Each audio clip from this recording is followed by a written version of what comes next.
Good evening, y'all.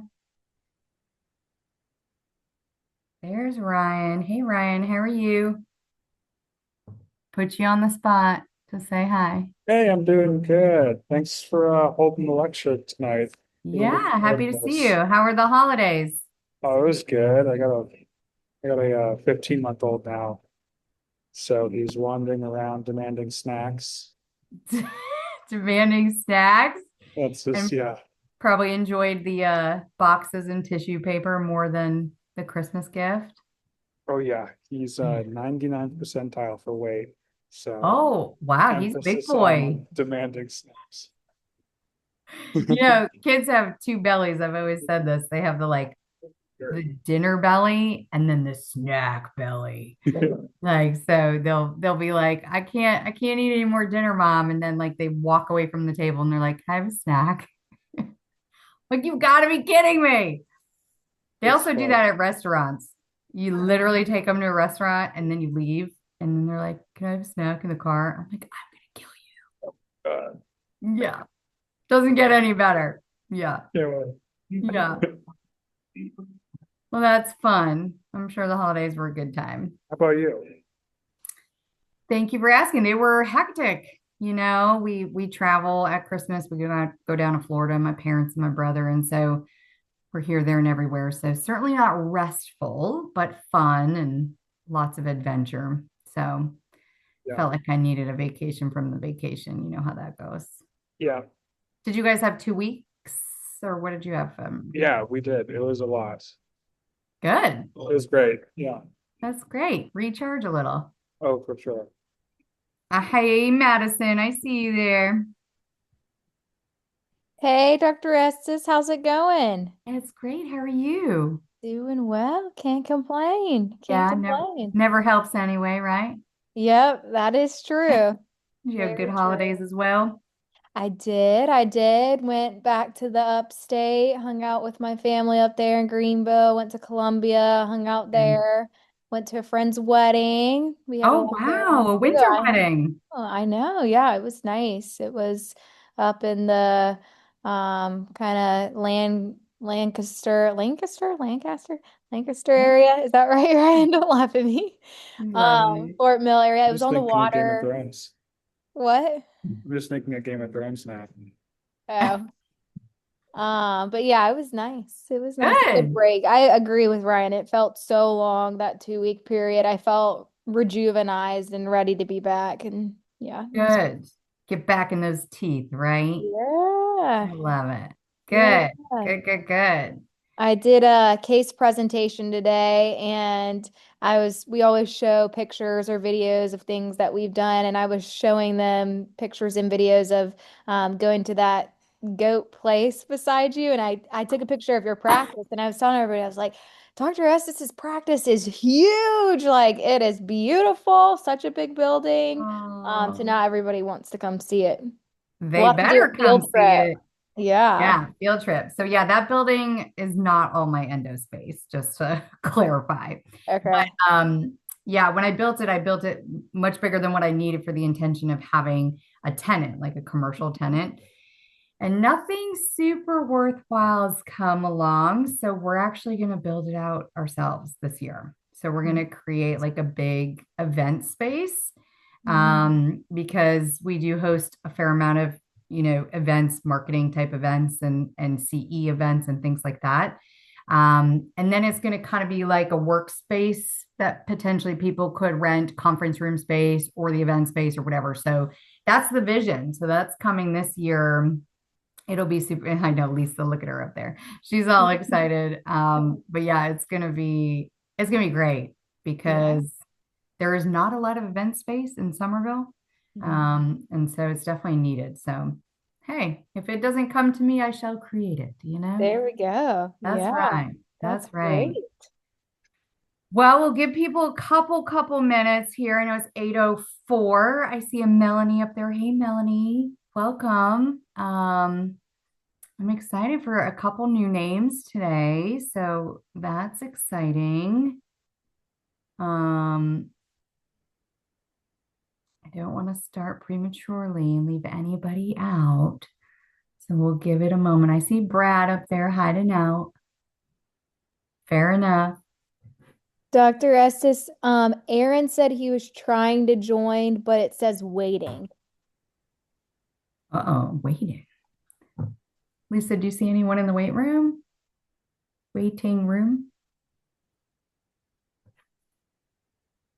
She's looking.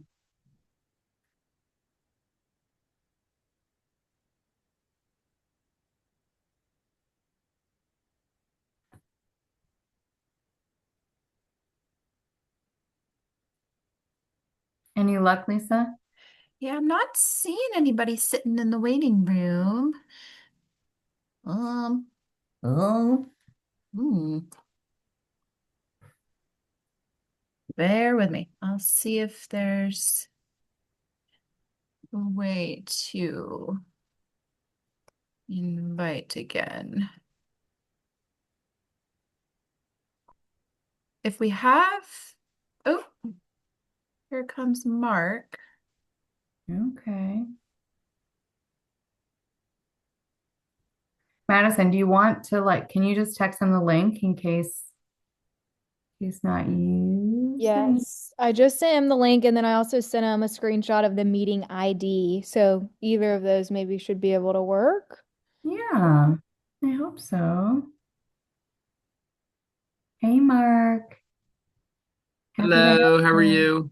I'm great. How are you? I'm doing very well, thank you. Good. Do you have good holidays? We did. It was very nice. It was Nice. cold. We're up in Virginia. I don't know how people up north do it. I don't either, and I am from up north, so Me too. I know. Yeah, it's cold, and as soon you that's all you know growing up. I grew up in northern New Mm, Hampshire with just oodles of snow and cold, and I didn't know any different. And then I moved around the world and was like, oh, I don't have to endure winter. So my blood has thinned remarkably. I could never go back north, unfortunately. absolutely. Absolutely. But yeah, well, good. Oh, I see Aaron. He made it. Sweet. Everybody's in. Awesome. Okay. Well, to be respectful of everybody's time, I think we should get going. I'm going to share my screen here in a moment and we'll get the party started. As you know, for those who have joined prior, the goal of tonight is to have something beneficial for you. So, the way this webinar series came to be was honestly me recognizing that there's a pretty decent gap between what we learn in residency, right? So formal academia and what we learn, and then what I call real world endo. So when we come out of residency and we join private practice, it's different and on so many levels. And I think, of course, academia is about getting you clinically prepared and getting your knowledge base. And of course, that makes sense, right? But there's so much more to success in private practice that we're not taught in residency. And so I just felt like there was this void. And I felt like I've learned a lot since being in private practice for over 8 years. And perhaps I could at least share my experience to hopefully be helpful to somebody. So that's how this webinar series was launched. And also, I'd have conversations with residents or young associate doctors, and they just weren't asking the right questions about what practice to join and why. So there were a lot of questions that I know I jokingly say, what file system are you using is not a relevant or helpful question, right?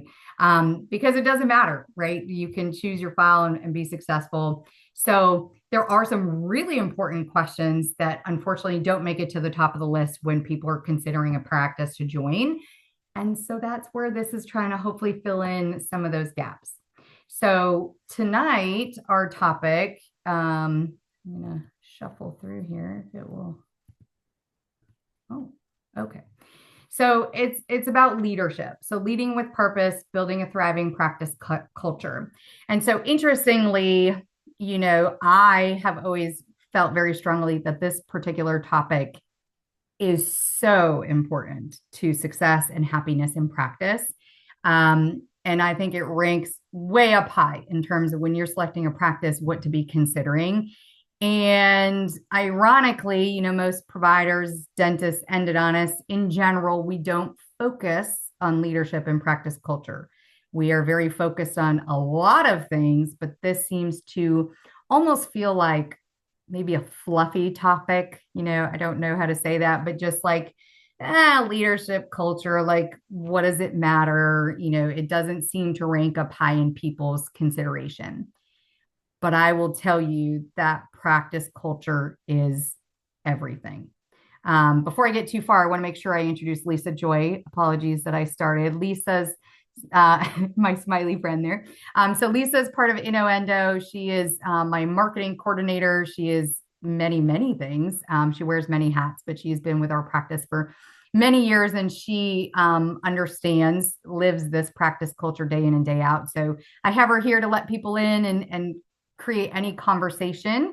So if you have something you want to ask, but you would prefer to send it in the chat, she will happily gear those questions towards the end, or if it's applicable in the middle, she'll interrupt and we can share those questions.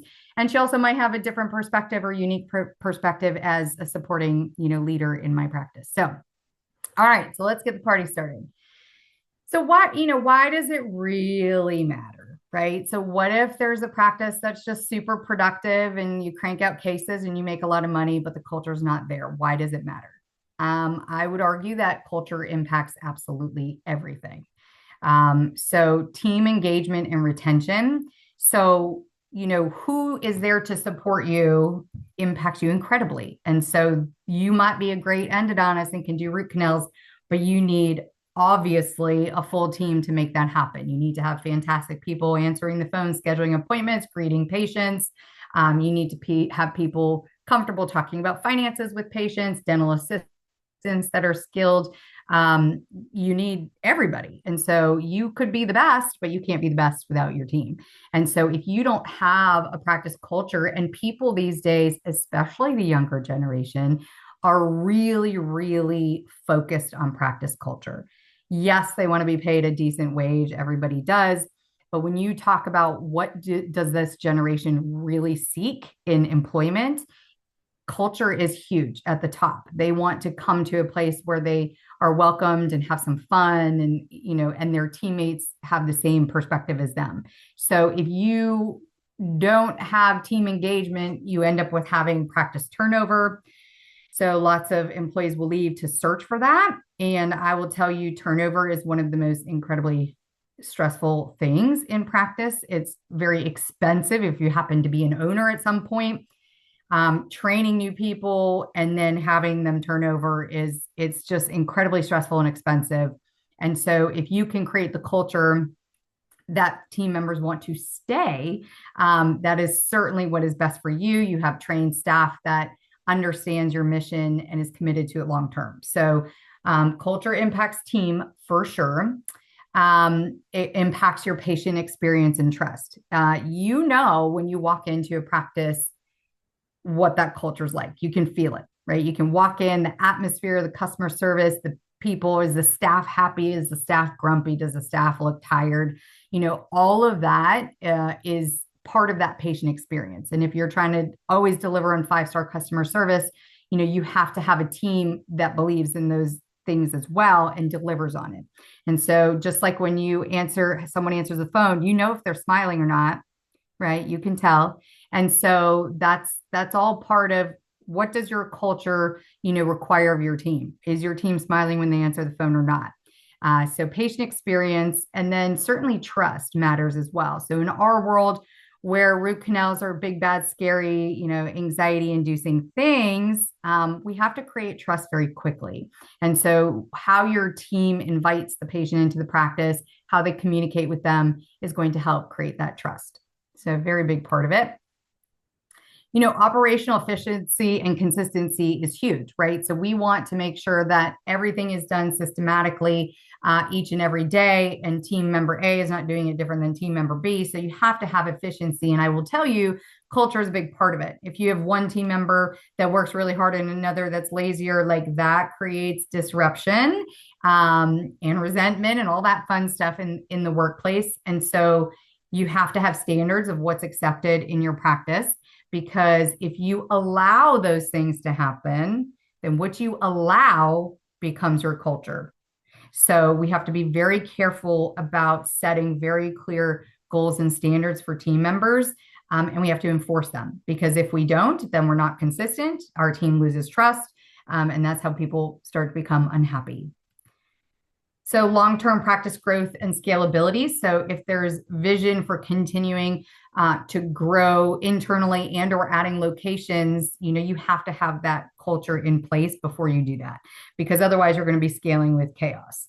So, having very clear culture is going to attract very clear people that want to be a part of that culture, and is going to help you grow without chaos. So, the truth is that culture exists whether you intentionally build it or not. So, some people don't pay attention to this. Like I said, they think it's fluffy, stuff, and they don't give any intentionality to it, but you are creating a culture. So how you show up, what you allow, those things are creating the culture, and you might not be intentional about it, but it's happening. And so why not be intentional about it? Because it's going to happen anyway, and have it be a positive thing long term.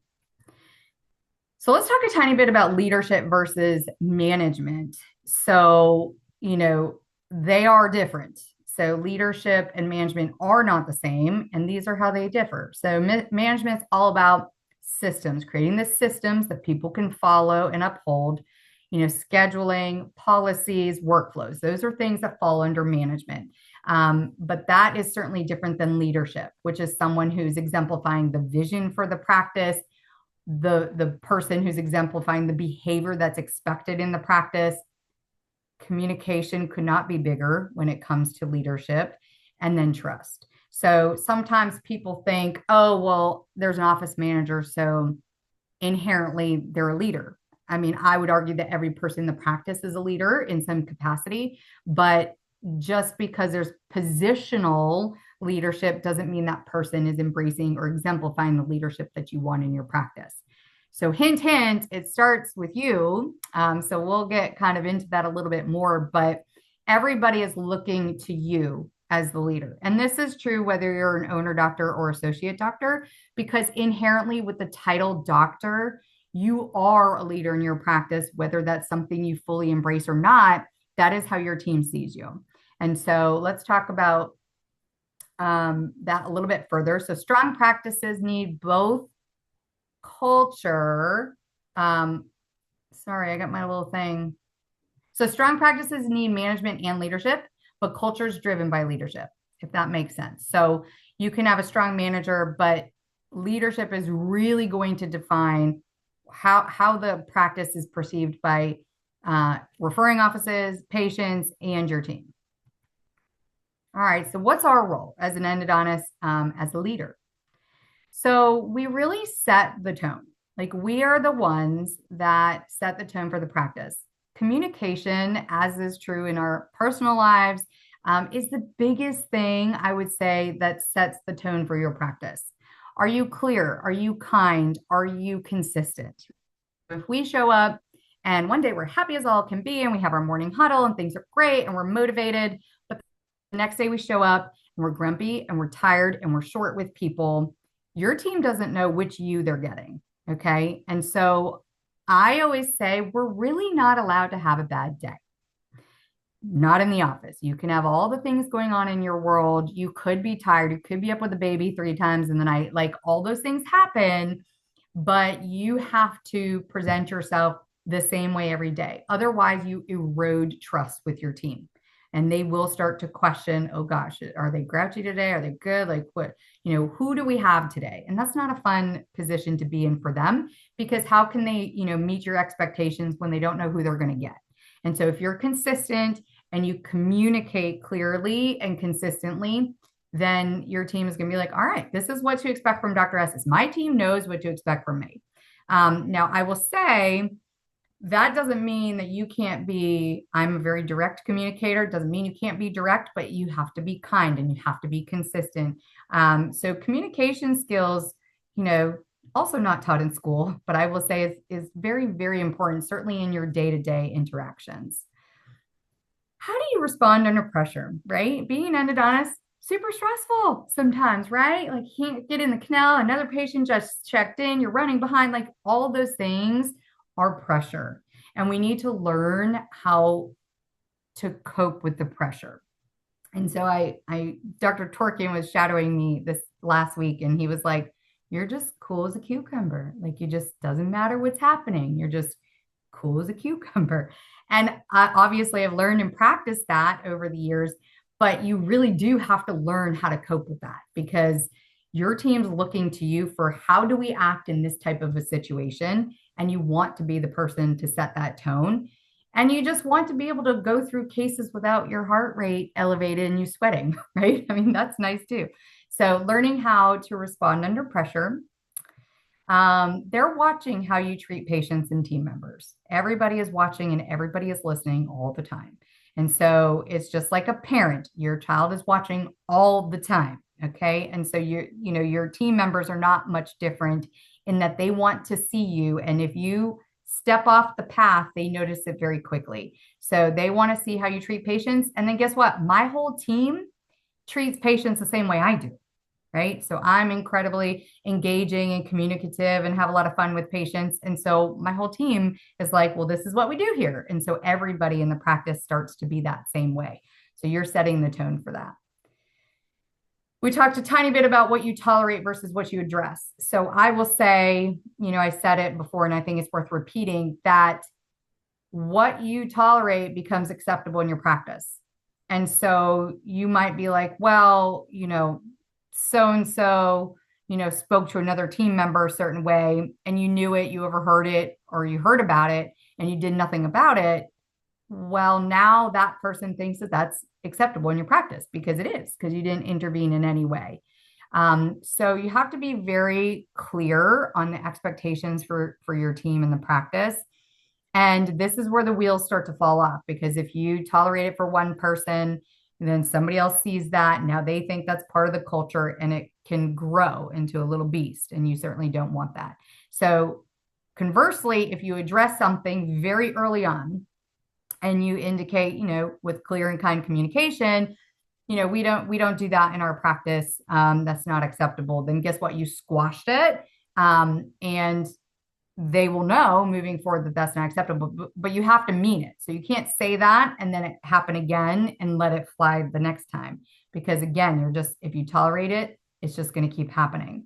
Dental practices, for maybe some of the newer docs that haven't worked in a practice before are notorious for gossip and some pettiness sometimes. So practices tend to be primarily women, right? And it's out there that there is a lot of drama sometimes in practices. I have like a zero tolerance, just not happening, not here. If that's what you're all about, then that's not what we're about. And we just aren't a good fit. But if you aren't really taking that stance and your team doesn't know that, then all of a sudden this drama starts to creep into the practice. So be mindful of that because drama is just an irritation and a distraction from what you're trying to do every day. So leadership's modeled and not announced. You can't say, we are going to show up every day and we're going to have nice clean scrubs and we're going to be professional and have clean shoes and all this stuff. And then you roll in and you haven't combed your hair and blah, blah, blah. Like that's not how this goes. You can shout from a mountaintop what's expected, but if you're not modeling it, then it means nothing to your team. So everything that you want them to do, you need to do. They've done a lot of leadership studies where like this leader of a company always wore a shirt, tie, coat. And guess what? His whole team wore a shirt, tie, and coat.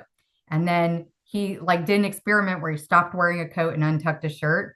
And within days, if not weeks, everybody in the business didn't have a jacket, untucked shirt because that's what was being modeled by their leader.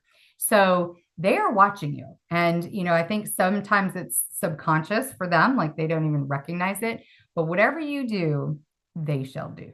So there are some core pillars of a thriving practice culture that we're going to dive into a little bit here. So clear vision and expectations. So some of these might be kind of repeat trends, but they are worth repeating. And we're going to go into each of these in more depth. Communication that builds trust, accountability without fear, and then creating a safe and supportive environment. So the first one being clear vision and expectations. So what does success look like in your practice? So people want to understand the benchmarks of how they're going to be judged or how they're going to be rated or how they're going to be promoted. They want to know, what does success look like in your practice? And so many leaders don't take the time to tell them, this is what success looks like here. This is how we do things. This is what I expect of you. Because how can you meet an expectation that's never set? It's just like, how do you get to where you're going to want to go if you don't know where that is or you don't set the destination? It's the same thing. So what does success look like? What behaviors are non-negotiable? They need to be informed of that, because otherwise they're going to think it is negotiable.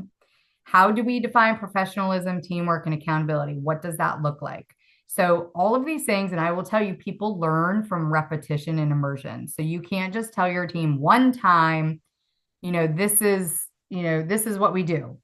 I mean, it has to be very clearly stated time and again for people to understand that, yes, this is true, it's repeatable, and it's what's expected of me.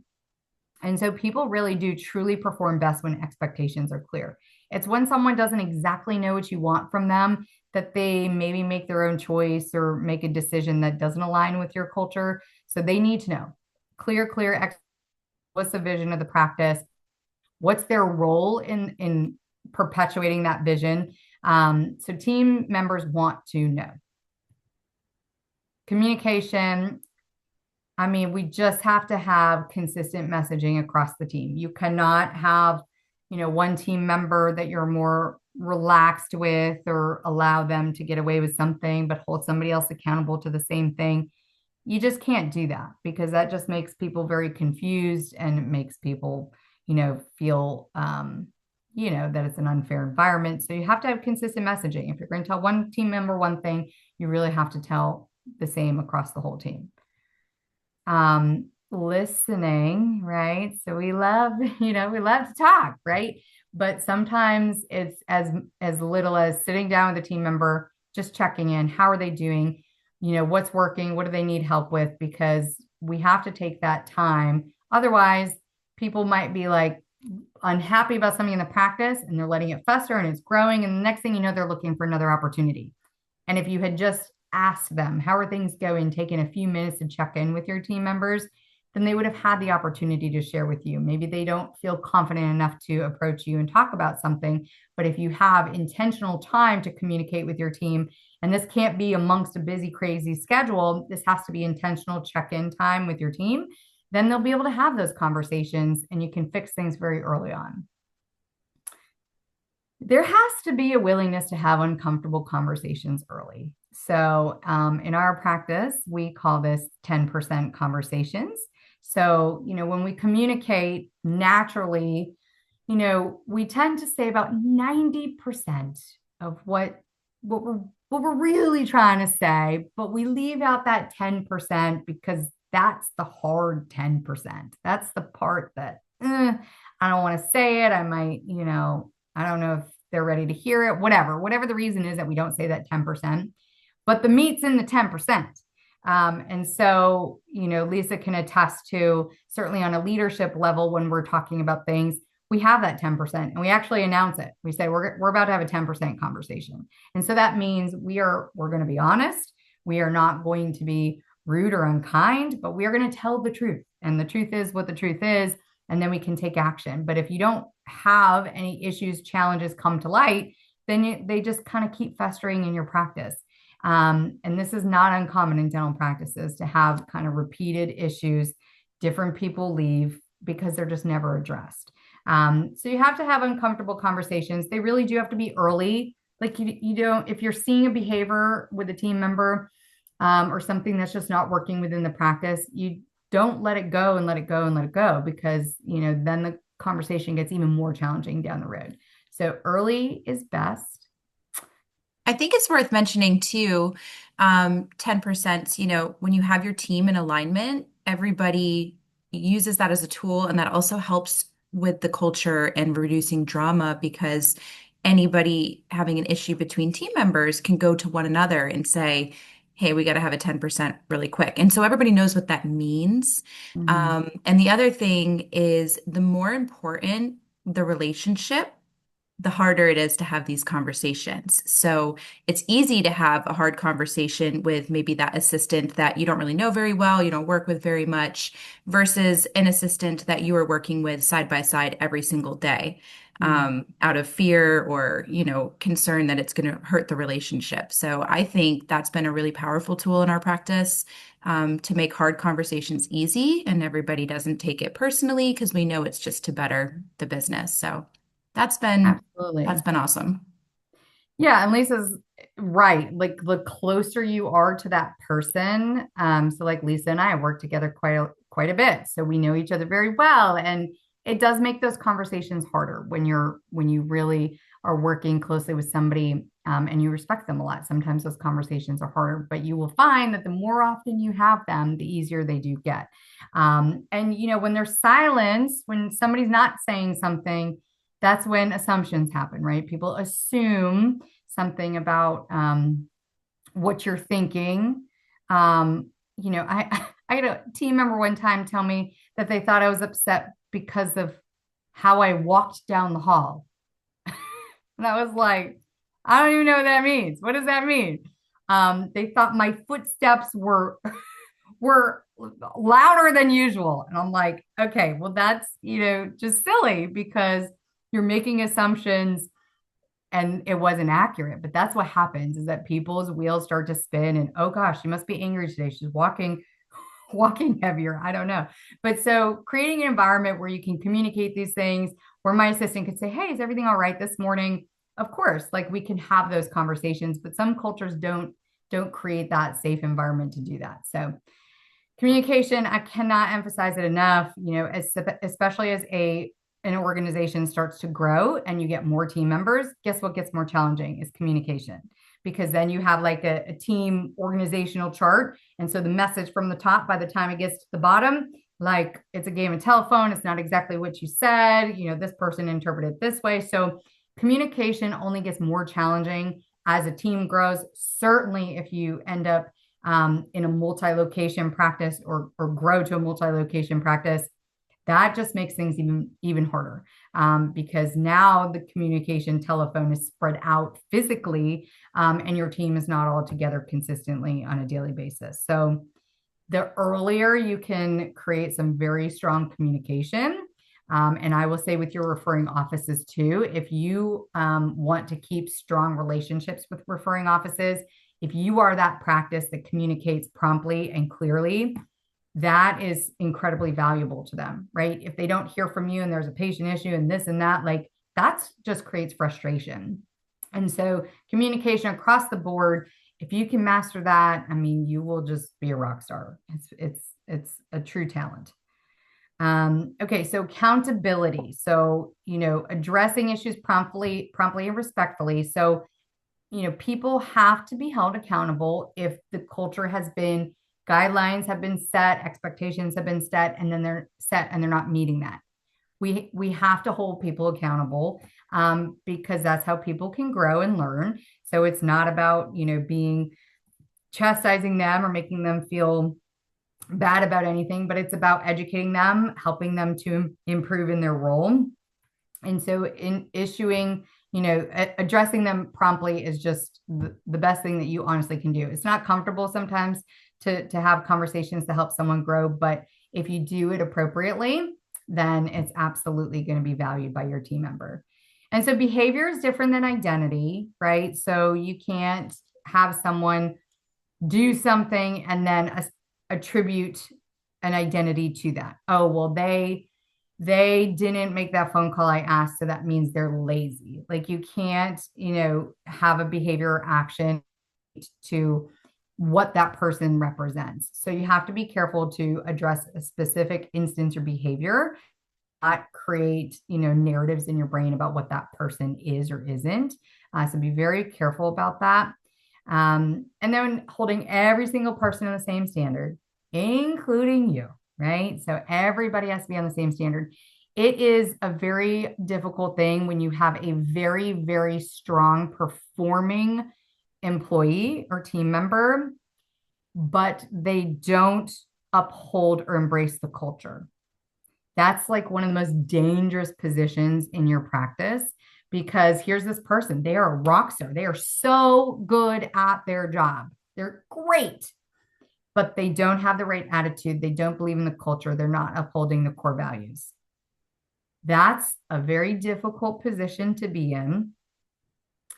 But I will say, if you don't address that dangerous person early on, and what I mean by that is, you can attempt to have the conversations and get them on board. But if they are not going to change, and this is true for anybody in your practice, like that person needs to go be successful somewhere else, because they create a toxic environment and it will impact the rest of your team.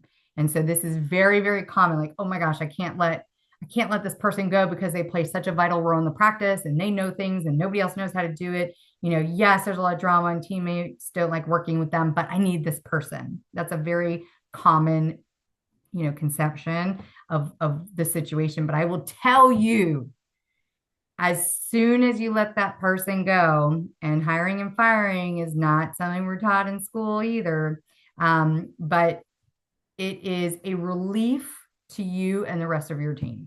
And everybody, as sad as it sounds, is like everybody's replaceable. So you can't let a certain person's skill or ability be the only reason that you're holding on to them, because you're actually deteriorating your whole team by having that person on board. So that's a very tough, very tough situation to handle, especially as a young provider. But you have to be on the lookout for that. And conversely, having someone on your team who's super culture driven and they have the best attitude and they're wonderful and you love them and they love everything about your practice and they're all in, but they don't have the capacity for their role, right? They're just not performing well. They don't, they're just not performing to what the practice needs. That's a really hard situation too, because you have the person and they're great and you love them and they're all in, but they just don't have the capability to do that position. That's sad, because that person too, unfortunately, needs to go be successful somewhere else. Everybody always says, well, more training and more training and more training. And it's not typically a training issue.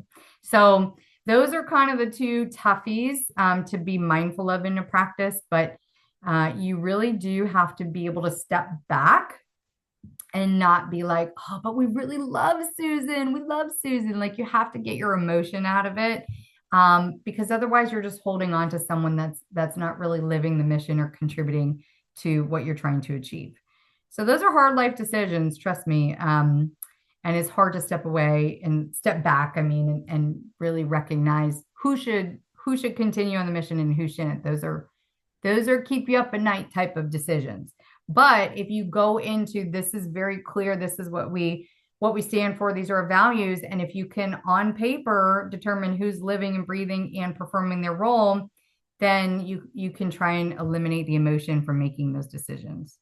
Still never easy, but a little easier if you have guidelines. And truly, accountability is a form of respect. So being able to have people, either meet a standard or fall below it, like it's a form of respect that they know where they are. Ambiguity is something that nobody likes. And so people really do like, these are the metrics, these are what you're, being graded on or incentivized on. And so accountability is very much appreciated by your team. All right, so let's talk about pillar 4, creating a safe and supportive environment. You really want to have an environment where you encourage questions and feedback, right? So like, there should not be a dictatorship, right? Your team should feel comfortable coming to you and say, hey, I see we're doing this way. I had an idea. What if we tried that way? You really want people to buy into the success of the practice. And if you have people approaching you, asking these questions or being honest with their feedback, then you're doing something right, because otherwise they're just going to keep their head down. They're just going to do what they're told to do, but they're not growing or challenging the practice. And so you want people to ask questions. I also want people to make decisions. So you want people to be empowered to make decisions. Otherwise, what happens is Every decision just gets filtered through you. All right, Dr. Jones, what do we do with this? Dr. Jones, the phone, someone on the phone is asking this. Like, I mean, they will ask you 1 million questions a day because they know you have the answer. And so that's the easiest thing for them to do. But that's exhausting. And you want to be focused on your patients and you don't want to be answering 100 miscellaneous questions a day. But if you don't create a safe culture in that they can make a decision and you will support their decision, even if it's, maybe they made a decision that you would not have made yourself. You have to use that as a learning opportunity of like, all right, well, let's debrief. What was the situation? What happened? And all right, well, I'm happy you made a decision. I think perhaps a better option would have been this, and this is why. And then you turn it into a learning exercise for them. Now, if they make a decision and you just shut it down, why'd you do that? That wasn't the right decision. Guess who's never making a decision in your practice again? That person, right? Because they'll live in fear of getting it wrong. So you really want to empower your team because I'm telling you, you need to get out of that bottleneck of being the person who has to filter and answer every question. It's exhausting. And you want them to make the decisions so that they feel empowered in their role. So it's a win-win for them and for you.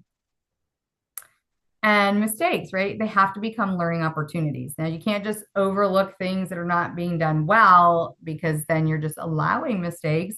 But if you're using them to be an opportunity to go over some training again, or just address with them what they could do differently next time, then they're very powerful. We learn a lot from our failures, if you will. So let them fail forward in their role and understand that it's okay to make a mistake.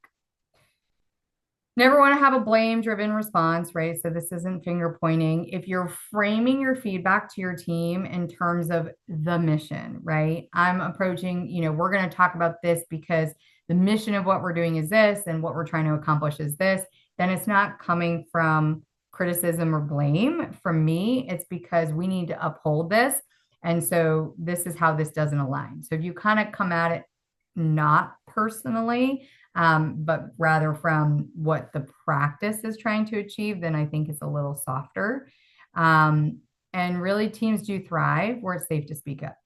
So they want to know that they can say something and have you receive it and take it for consideration. That's where they feel truly valued. So let's talk a tiny bit about some cultural mistakes, which can happen. We have kind of danced around this, but assuming culture will just take care of itself. Sometimes doctors are so focused on the clinical aspect that we just, culture, it'll just be what it'll be. I'm going to hire great people. So that's just going to create a good culture and it'll take care of itself. But culture that's not focused on and it's not attended to becomes very inconsistent. So, ways to create consistency is, when we have our team meetings, every single team meeting, we are talking about core values. What does Endo stand for? What are our core values? What does that mean? And people are rewarded on supporting and exemplifying the core values. And then people are, talked to or whatever discussed if they aren't upholding them. So they know that the core values are there and all the time that's expected of them. And so if we didn't have those conversations, the team would be like, I don't even know what our core values are. You should be able to go to every team member and say, walk in the hall. Hey, Lisa, what are our core values? Hey, Lisa, what are our core values? Communication, commitment, ownership, future focused, and excellence. I mean, amen. Yes. Right. Thank you, Anytime. Lisa. Yeah. So, but yes, I mean, that should be, the theme of your practice is that everybody should know that and recognize the importance of it. So if you don't show that it's important, then it will certainly not be important to them. And so you can't just let the culture be because the culture will become a bee's nest if you aren't guiding it. And then, if you're not stepping up to be the leader that they want you to be, then guess what? Somebody will, right? So somebody in the practice is going to put on those shoes and they're going to try and fill that gap. and it might not be what you want, right? It's going to be somebody who's going to lead the way that maybe they think, leadership should be. And all of a sudden you have someone who has a lot of impact on your team, and it might not be the message or vision that you're trying to exemplify. So you should be the one, because otherwise sometimes someone might take it over. And then intentional culture really requires intentional leadership. So I truly believe that the success of a practice is all based off of the leader. If something goes well, it's my fault. If something goes wrong, it's my fault. And way at the top. And I'm talking about every single person's role. If someone is not successful in the practice, it's my fault, because I need to lead them there. So if someone is struggling, if someone's not, learning a new skill, I mean, ultimately that's on me, because I'm the leader. So I lead the good, I lead the bad, and I have to own that. And so that's a really hard, sometimes when we're in our position, we're like, oh, well, I've showed Susie 5 times to do that, and she's not doing that. It's on her, right? It's easy to blame, or it's easy to think, well, we've done everything we can do, but I'm the leader. And so can I really say that I've done everything I can possibly do to help that person be successful in the practice? And if I really have, then that person just isn't maybe a good fit for the practice long term. But we're so quick to kind of point out people's, well, I've showed them and they just aren't doing it. It's all leadership. And I promise you that if you're very intentional with guiding your team and giving them the opportunity to have those conversations with you, that you will find that they can grow. So it's all about intentional leadership. People very much avoid difficult conversations. This is nothing new, right? So conflict, if you will, is a very challenging thing in life. And most people would do anything to avoid a difficult conversation, certainly with their boss or a colleague. And so what happens is you don't have the conversations, and then these small issues grow into really big problems. And something that could be handled early turns into a big snowball down the road. And then, resentment builds quietly. So it's not always, people complaining out loud where you can hear it, but sometimes people internally are, disgruntled at work. And if one person is, you better believe that energy is going around the office for sure. And then there's discomfort, right? The discomfort of the conversations. If you can withstand that discomfort, you can become comfortable being uncomfortable. You're going to be able to prevent dysfunction later. So that's also, just a very hard life skill, in that there are going to be conversations that have to be challenging in order for your practice to grow and be better. But they're not fun. They're not easy. They're not, there's nothing great about them. But being able to recognize that they're important enough to prevent, challenges down the road. So many people avoid them because they can't deal with that discomfort. But that discomfort leads to really great things if you can overcome some challenges. All right. So, culture, no, you can't lead one way, but behave another, right? So you can't be on your soapbox saying we got to do it this way, but I'm going to do it that way. So inconsistency truly erodes credibility and trust with your team. So if you're not performing day in, day out, all of a sudden they don't have trust in you. Teams watch actions more than words. So you can be saying we do this and we do that, but if they see you do something else, then it's the actions that will reign. And then culture is reinforced by what leaders do daily. So sometimes I think, we think of leadership as this big overarching thing. Well, it has to be like when we're doing a big team meeting or this and that, but it's truly the day in, the day out, the smallest things are what you're doing on every day is creating the culture. How did you greet your team in the morning? What was your energy like? Did you give someone kudos for something they did well? All of those little day to day is creating your culture. It's not, your quarterly meeting where you're having this big discussion about core values. It's really what's lived on a daily basis. So if you can focus on being consistent and positive and all the things that you want your team to be, they will be those things because they will watch you. So leading through change, change is hard for a lot of people. And so if there are changes in your practice, whether it's, hiring a new office manager or moving to maybe a space, or I mean, there's so many things that can come, and change is inevitable, by the way. But people just really resist change, and it's very hard for a lot of people.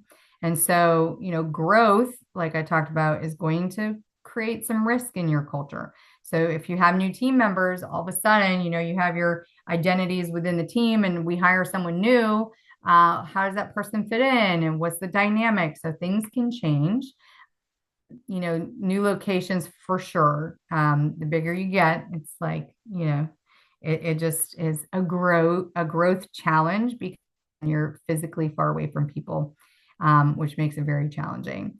And I find certainly that I can say I have over my career spent, a lot of time in one office. And then because of team changes, I started to be a provider mostly in another office. And guess which office had the strongest performance? The practice I was at, every single time, because I was there. They had access to me. They saw me. They knew what was expected of them. So the further away I was from team members, the more challenging that practice had. And that is absolutely true. And so you can't be everywhere at the same time, but that's why we have to help develop other leaders in the practice. We have to have people who can be at each location that are consistent with the message. But it is interesting that if I start to see any dips in numbers or dips in morale, it's where am I and where are they? And we are usually not in the same place. And so as their leader, I need to be there for them. And so you have to be intentional about access to your full team. So if you are going to be a part of a multi-location system or grow multiple locations, you have to be intentional about, not just always being in one location, because everybody on your team needs you. So I've definitely learned that. Growth with patient volume. So the more patients, the more problems, maybe, I don't know. But the more people that you have coming into your practice, that means that there's just more opportunity. I see it as opportunity to impress people and have great experiences. But sometimes if the patient flow increases and your systems aren't strong, that's where communication starts to falter. And that's when, culture can start to go downhill. So leaders must reinforce culture more and not less during change. So they're looking to you like, this is big and scary. We're opening up another location. What does this mean for me? How's this going to go? And they're looking to you to guide them through that. And if they see that you're tackling it and you're positive, then they will be as well. So in times of change, you have to step up your leadership even more. So what are we could do today, right? I mean, we want to start today. We want to start today. So I would say, most practices, I know most of you are still in residency, but very common to have a team huddle or team meeting in the morning before the patient care day starts. It's an opportunity to go over the schedule and discuss the cases that are there. But it's also a fantastic way to set the tone for the day, right? So how do you start the meetings? What is your demeanor like? What is your temperament? What's your attitude? They're all watching that. And if you're setting a very clear expectation for the day, they will fulfill that. And, I end all of my team meetings by saying, let's go save some teeth, right? It's super kind of silly and fun, but my team knows I'm going to say it. I say it every single time because consistency matters. And so they're like, yeah, let's go save some teeth. I mean, it's just a fun way to start your day. And so it sets the tone.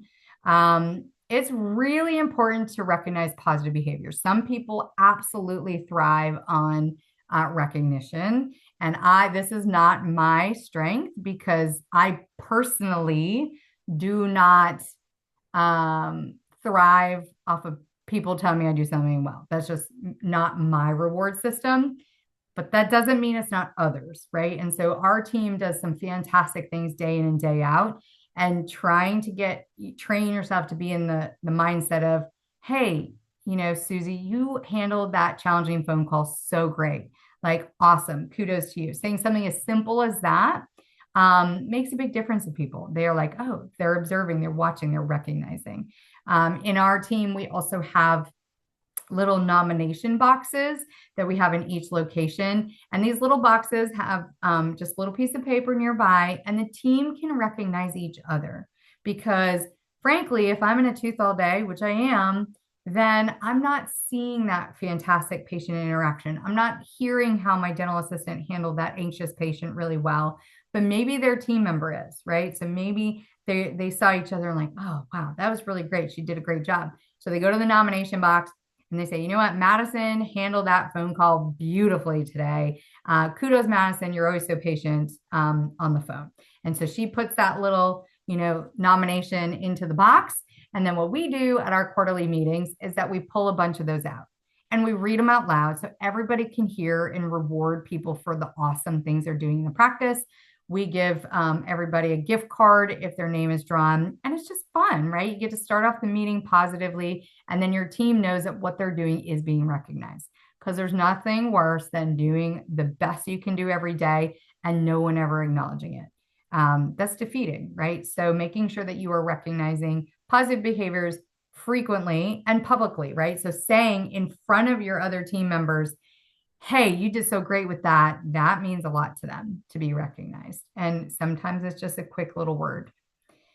Now, conversely, addressing issues privately, right? So if there's something not going well, this is not a conversation to have in front of the other team members. They deserve a private conversation. They deserve to be able to have that conversation without the stress of other people around them. So behind closed doors is where issues are addressed, and they have to be prompt. We cannot wait. We cannot wait. We cannot let it fester and be like, oh, well, 3 weeks ago you did this. Like that's not, no, like no one wants to be talked about something they did 3 weeks ago. Why didn't you tell me right away? I could have, changed. So always making sure it's prompt and behind closed doors. And then honestly, asking for your team inputs, just really important. They want to know that you care about what they think. And sometimes it's simple things like, hey, I think we need a new plant for the waiting room. Oh, okay. I mean, fantastic. Let's do it. But then they buy into like what I say matters, because it does. And so little things can be well received. Like today before I left, one of my team members was like, we really want to put up curtains. Like, okay, beautiful. Let's do some curtains. But it meant a lot to them, because they're like, well, we could really improve the aesthetics here. And they're like, I think this area is not as cute or as beautiful as the rest of the practice, and we need to improve it. So it meant so much to them, because they want to stay on brand and they know what our brand is, that they are asking me for curtains. I mean, I'm like, you got it. Let's do some curtains, right? But, those little things that they can come to me with and know that I will be willing to consider their requests. So, what are some things building culture as a new associate that you all could consider? It's really important to know that you don't need a title to lead. So what I mean by that is, I think it's a mistake to say, oh, the owner owns all the culture and the owner is the only leader. That absolutely is not true at all. So, what you can do as an associate doctor, you are a doctor. Okay. So you need to be the example of professionalism and respect. Every single team member should be spoken to with kindness. I will say this: don't ever hang out with your team outside of work. Don't do it. Don't do it. I know for some of us that might seem like a no-brainer, but that's not a no-brainer for some people. And you cannot be having cocktails on Saturday night and they call you Madison, but then on Monday they call you Dr. Covington. Like that doesn't work, right? Because you've blurred the lines of your relationship. So you have to always be professional. You can be fantastic, get along fantastic at work, but you are not friends. You are not friends. You have your own friends. The work people are not your friends. You can be friendly, but I would strongly advise against, blurring that line between professionalism and personal relationships. I'll piggyback off of that. Sure. Two things. Number one, your team, since they are always watching you as a leader, if they catch wind that you are out socializing outside of work, that is going to be a culture crusher. Also, one of the things we kind of use as a leadership core value is you never damage the reputation of somebody that isn't in the room. So connecting that back to if you want a culture where there isn't drama, you cannot turn to team member and say, oh man, Susie, da da da da da. That's going to teach your team that that's okay. But I mention that because if you are out and about socially with your team members, everybody in your team is going to assume that that's the purpose of that as well. So, yeah, very, very tricky. Um, it's hard to not cross that line, but being friends on social media and sharing memes and anything that kind of goes outside of the mission of the practice and the relationships you have there are an extremely slippery slope as well. Absolutely. So I would say, we have a group text chat, amongst the entire team. And if you're going to share something, it should be with the entire team. It should still be appropriate and professional. But yeah, it is a slippery slope to have a closer relationship with someone over another. It creates very blurred lines of what's acceptable and what's not. And then those people also get to push the boundaries of like they feel like they know you better, so maybe they can say something that somebody else wouldn't say. I would also say you should never ever drink alcohol with your team. Like, just don't do it, right? Just don't do it because people don't always make the best choices, and then it's just not worth it, right? So always draw that line. I know some people might think of that differently, but I feel pretty strongly about that because there is nothing that is going to lose your team's going to lose respect for is if they see you drunk. I mean, that is just no good. All right. So as an associate, you can communicate very clearly with the staff. I mean, they want to know what you need from them. They want to be able to have a clear line of communication with you. You really want to take ownership of your role. So this is, you showing up each and every day. This is what we're doing. This is how we're supporting the mission. They want to see your ownership in your role because then they will own theirs. And then certainly we want, as an associate, you'd want to be aligned with the practice vision. So if you are talking to different practices about joining them, I mean, a pretty relevant question is, what is the vision for the practice?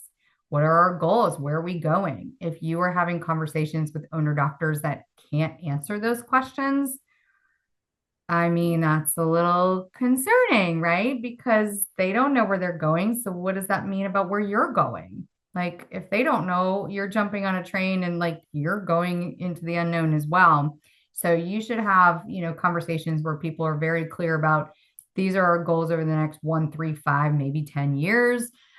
This is what our mission as a practice is. Like, people should be able to verbalize their vision because you want to know, is that what you want to be a part of or not? So making sure that you are aligned. And then if you do join the practice, you have to be aligned with that. So if they do have core values that you don't believe in, then that's probably just not a good practice or a good fit for you. Because if you're not aligned, there will be tension over time. So you should very clearly understand the vision of the owner, doctor, and what has been set forth for the practice. And do you align with that?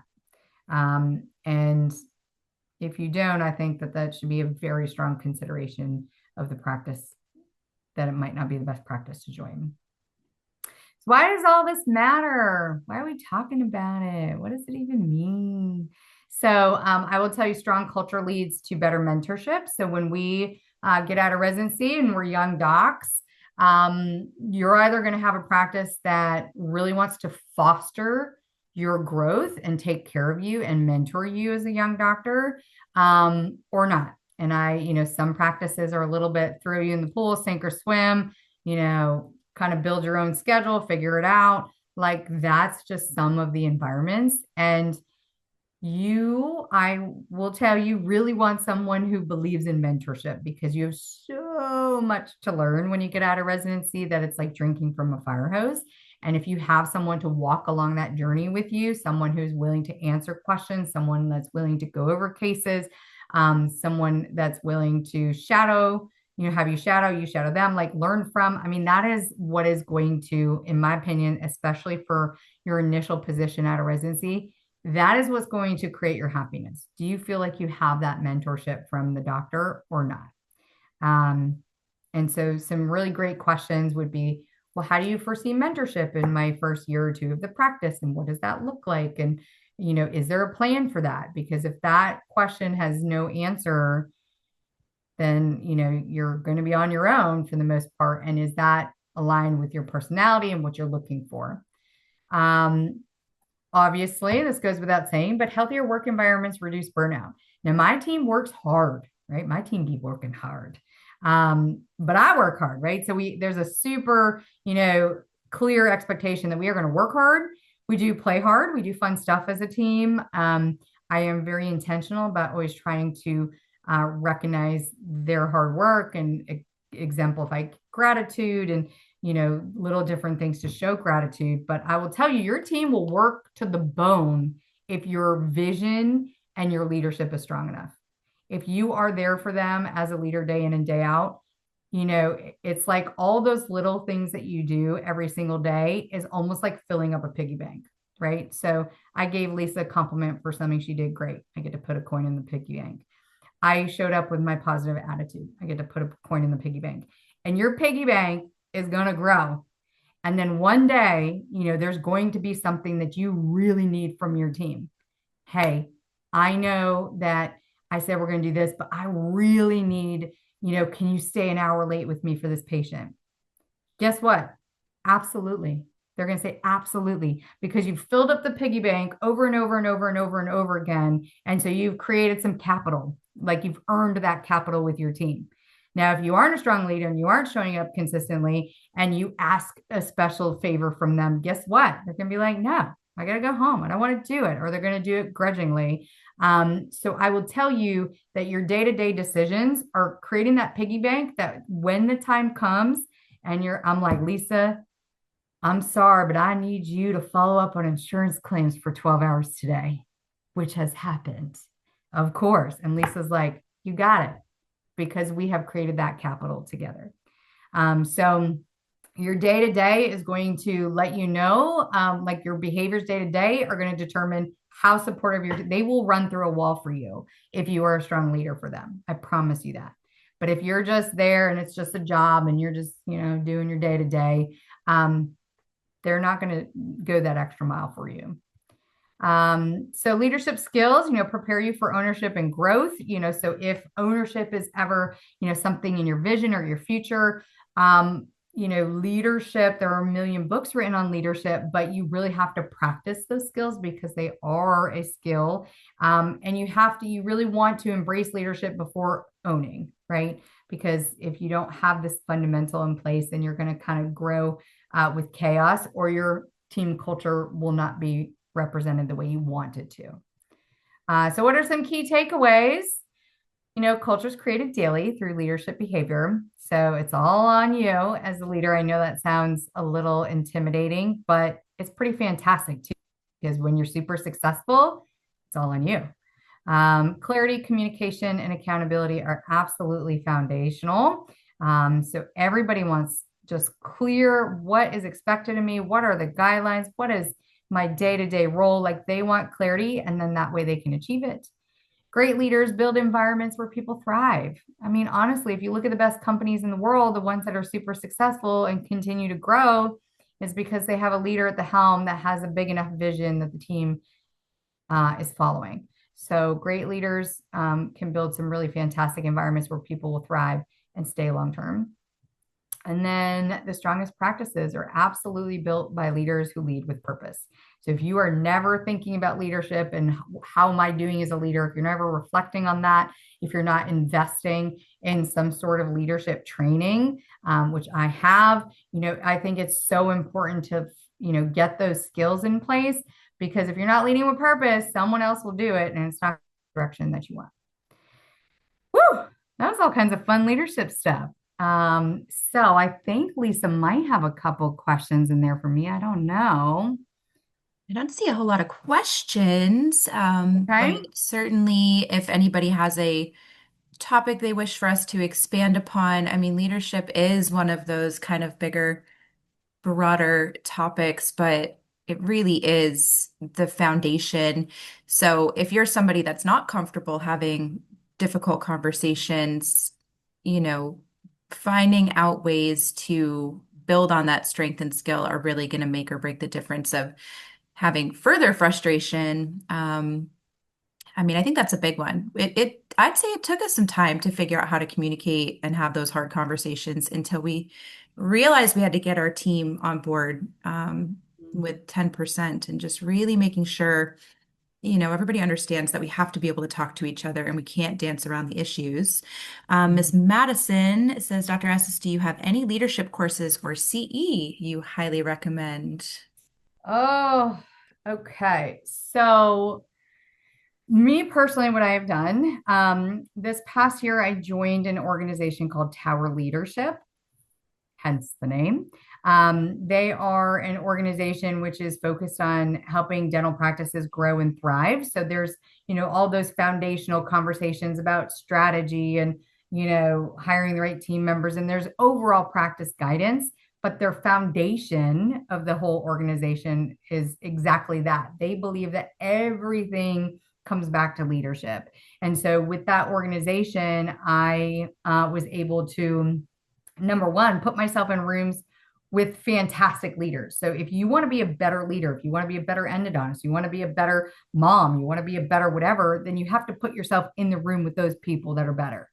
I always I'm like, I want to be the dumbest person in the room. Like, I want to be the person that is learning from these people who have done it, been there, successful. Like, I want to learn from those people. So putting yourself in the room with those like-minded people is huge. So in terms of how do I create leadership, you need to identify a leader in your world, somebody who can mentor you. And you will pick up on what they do and what they don't do. So I think if you can find that leadership mentor, that would be huge. But then, of course, yes, like Tower Leadership, part of that organization was we had quarterly called Leadership Academy. And so it's like a full day and it's all about leadership and it's all focused on leadership in the dental practice and, how to overcome challenges. And so giving you skills that no one ever taught you before. So that has kind of been my entry into like formal leadership training. But I will say, all of us can think of a mentor, somebody who's been very impactful. And so if you can identify someone in your world that's a strong leader, then spending more time with that person. And guess what? Strong leaders love to mentor people. It's just like a fact that they want you to be better. And so they're happy to help. So, I would say, getting someone in your immediate world that you can have access to.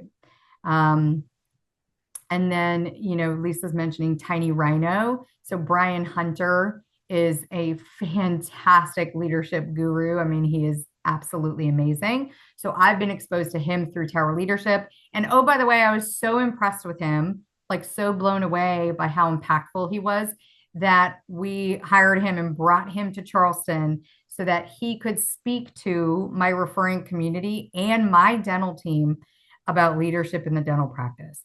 So, I'm not just about, focus on my team, which we are most of the time, but I recognize that as a specialist, and hopefully you guys think of it this way too, as a specialist, I feel a commitment to my referring community to help them grow in their practice. I want to bring added value to them. And so it's not just about bringing cookies and goodies and all that. It's about, hey, I can bring this fantastic speaker. I can bring this new skill to them. I can have them exposed to this. And so I host events that I invite them to so that their team can thrive and be better. So, as a specialist, what are you going to bring to your community? And I think being seen as someone who's an expert in their field and somebody who cares about their practice and their goals, I mean, that's huge. That speaks volumes, because I can say other specialty practices are not doing that. And so, you stand out in that regard. But yeah, so, I mean, I think it's interesting that the more I've become focused on leadership, then all of a sudden these new people come into my sphere, right? It's just weird how that works. Like, so I'm very intentional about who I'm in a room with, and, and I'm getting to know people and ask questions, and, oh, this guy, oh, you should have a conversation with this person. And all of a sudden, all these connections happen, and then your leadership world opens up, and you get exposed to bigger and better and, more influential people. And then you will find that you are, living and breathing what they're promoting. So, you got to start somewhere, but I think a CE event is somewhat challenging because it's a limited exposure. I would say if there's some way that you could have some consistent exposure to someone specifically, that might be helpful. But yeah, I mean, I hope that's helpful. For me, tower leadership has been fantastic. It's an investment, and some people might be like, oh gosh, that's expensive. But like, it's me. I'm investing in me. And what I invest in me reflects in the practice. And so, never ever shy away from personal investment in doing better and making yourself a better, whether it's clinician, leader, whatever that might be. I think I didn't, when I got out of academia, I was so into private practice that I didn't have the focus to say, I need to keep being better. I mean, I can't just settle for where I'm at. And so going on this journey of like, well, what courses can I take and what entrepreneurial groups can I join and what, having that is making me a better person every day. So, having the mindset of, hey, I need to go into practice, with these goals, and personally, I want to grow in these particular areas. If you're focused on it, you will do it. So I think just making sure it's not all about, your schedule and production and patience. Like, what are your personal goals? And making sure that you write them down, making sure you share them with people, because that's how you achieve goals. So, Very true. yeah. Ryan had also asked a question. Can Yeah. we mention again some examples of things that we do to prevent burnout with the team? Mhm. Are there tips? Yeah. So, you have to be realistic with your team in that I would never ask my team to do something that I personally would not be willing to do. So, you can't ask your team if their hours are, 7:30 to 5. You cannot ask them to work till 6 every night. Like that's just not reasonable. Like, so you have to make sure if you're cashing in that, that special, can you help me, that it is something that is unique and special and that you're not overstepping all the time to ask them more and more and more and more. You have to respect their boundaries. You have to respect that they do have family lives and it's not all about your practice. So just being cognizant of what are you asking them to do and how frequently, and making sure you're not overstepping that. Um, Recognizing when it's a hard week, recognizing when the phone's super crazy, something as simple as, wow, it's a crazy day. But Dr. Torkian bought us lunch today. Okay, super awesome. And I've heard that about Dr. Torkian. So the team is recognizing that, taking little things, little opportunities to express, hey, I know today was crazy. Thanks for hanging in there with me. Let's get some lunch, right? That's a very simple thing, but super well received by the team. And then it makes their effort feel, validated. Certainly making sure you have enough team members. I know that goes without saying, maybe, but sometimes we're so like, let's have a teeny tiny team and we could do everything. You have to recognize when your team is at their limit, right? So when overwhelm starts to set in, balls are being dropped, somebody didn't do what they said they were going to do, you as a leader need to be able to step back and be like, okay, you know what? Maybe number one, we have to revisit people's, daily tasks, and are they appropriate and are they achievable? Or am I giving you way too much in a day? And then number two, is it time to employ another person on the team? Because if one person's out and it's pure chaos, then you probably don't have enough supportive team members. So those are kind of some things that, you have to be aware and mindful of for your team. And you have to just be observant, right? Like you have to listen. If team members are, subtly like complaining about leaving late again or whatever, like these are clues that that they're getting tired or that they need some help. And so just being aware, and I think continuing to reward that good behavior. Reward is so powerful, that yes, if they have that reward and they have your support and gratitude, then they will continue to work hard. But recognizing those signs of early burnout and the little things you hear are important, because then you can take a step back and maybe like it's something crazy. Like, you know what? Instead of a full day of patient care Friday, we're going to work half a day and we're going to go out as a team and get lunch and go shopping. I mean, right? Just recognizing the ability to read the room of like, my team really needs this. My team really needs us to step away and catch our breath. So it is, I think, a lot about your intentional day-to-day recognition, and then taking the time to observe when you feel that that burnout's approaching. I also will say, it's simple things. I mean, think about it like a relationship.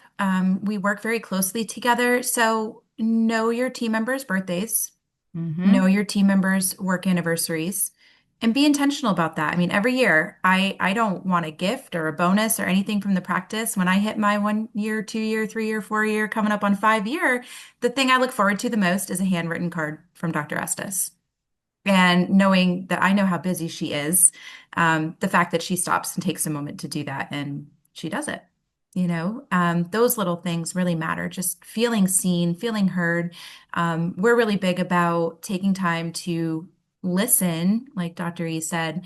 Mm-hmm. We specify time for quarterly meetings and team check-ins and stepping away to work with our team on the business outside of the business. So having those conversations when you're in clinical care, you're not going to feel heard. It's those little chats in the hallway versus end of the day or in the morning or when you can carve out time just to really get eye level with your team members and say, how are things going? What do you need from me as a leader? Are you feeling successful?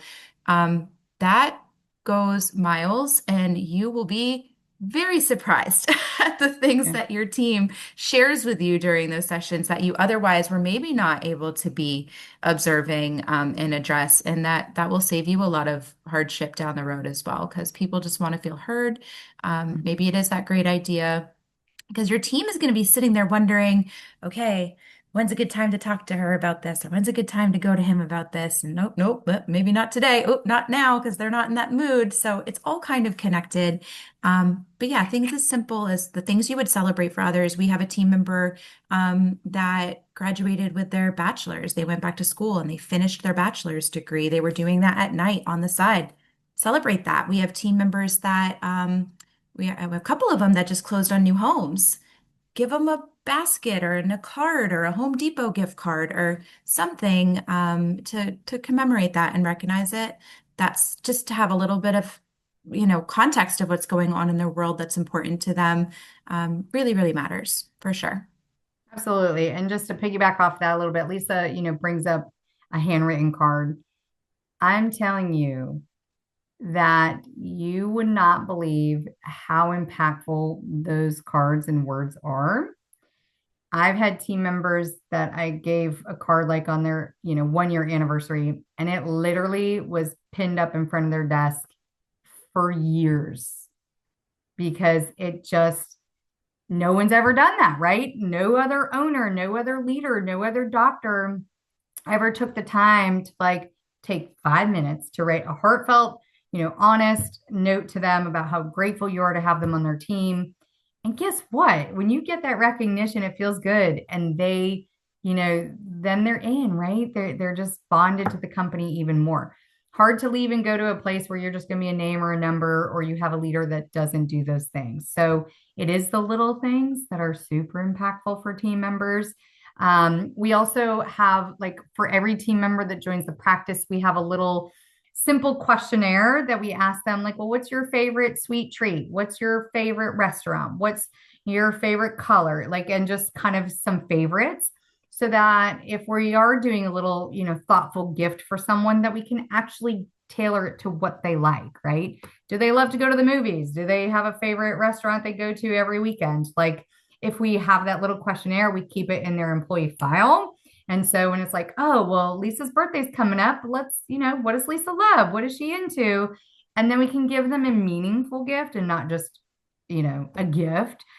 So yes, even having the foresight to recognize anniversaries or birthdays or home closings or whatever, but then to like have it be tailored to what that person actually enjoys is really impactful for people. So those are super easy. they fill out the survey and it's in their record, but then we have it and we know like what their go-to is. So making it personal. Little bonus pro tip, all these things we're mentioning about doing for your team, you should also be keeping track of and recognizing for your referring doctors as well, but that's another webinar. Yeah. Yeah. Yeah, it's all about marketing, right? Marketing, marketing, marketing. So, I mean, team happiness is internal marketing, right? I mean, in and of itself, if your team is happy and thriving, guess what? Every single patient that walks through the door feels that and embraces that because that's a really awesome thing to walk into. Let's be honest, most dental practices and medical practices are just operating, right? They're not delivering something unique. The patients aren't wowed.